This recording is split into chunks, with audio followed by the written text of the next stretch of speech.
It's not easy to write reviews on films that touch on a religious topic.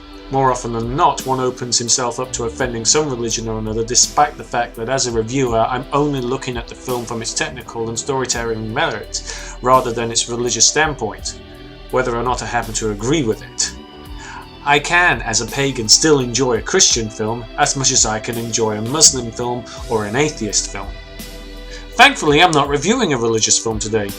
True, the topic matter touches on religion, more or less, but Jesus of Montreal is not a religious or a Christian movie.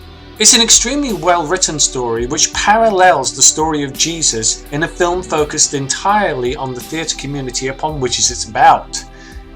A local church seeks out a young and talented method actor, Daniel, to run an update and revise the Passion Play. Unfortunately for all concerned, Daniel and the troupe he takes on board takes the story of Jesus to a literal interpretation that causes controversy among the Christian community, the church that hired them, and the acting community. It doesn't take long to see a parallel developing here as the story progresses, but it's not a forced parallel, and neither, as I said before, is there a religious connotation to it, which would have been the easy approach, and much of the film's discredit had the director had gone down that route.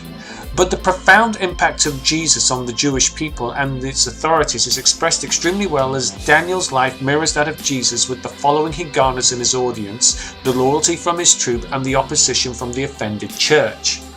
As the story develops and comes to a close, we are given a dying prophecy, crucifixion and the resurrection in such powerful context that the lines between madness and revelation is quite satisfactorily blurred.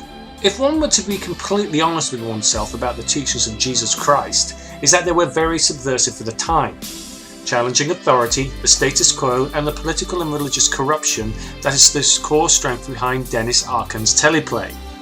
The theatre community is the perfect foil, as it has always been centre stage, no pun intended, for controversy and thought-provoking subject matters. To say the teachings of Jesus were in themselves dramatic and attention-grabbing would be an understatement, and the theatre has always had its fair share of enemies when opening the public's eyes to subject matters that it would otherwise not consider. In the case of Jesus, he challenged the corruption of the temple and the authority of Rome, which inspired the people, but at the same time spoke out against violent revolution and blind traditionalism. The modern-day church and the theatre community is no different in that regard, with old-school traditionalists and elitism ringing down their boot on new ideas and possibilities in a human system that constantly evolves. Jesus of Montreal is a film that is as uncompromising as the many subtle layers of subject matters upon which it takes, and is a very absorbing film that still stands the test of time, especially in the 26 years after it was filmed. Whether or not you're religious is immaterial. This is a film for the religious and the atheist alike, with no real underlying message other than the thoughts it is intended to invoke.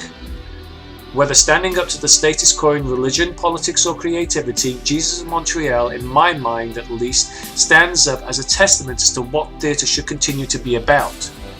Most certainly from a religious aspect, it makes you wonder how Jesus would be perceived should he have walked the earth today.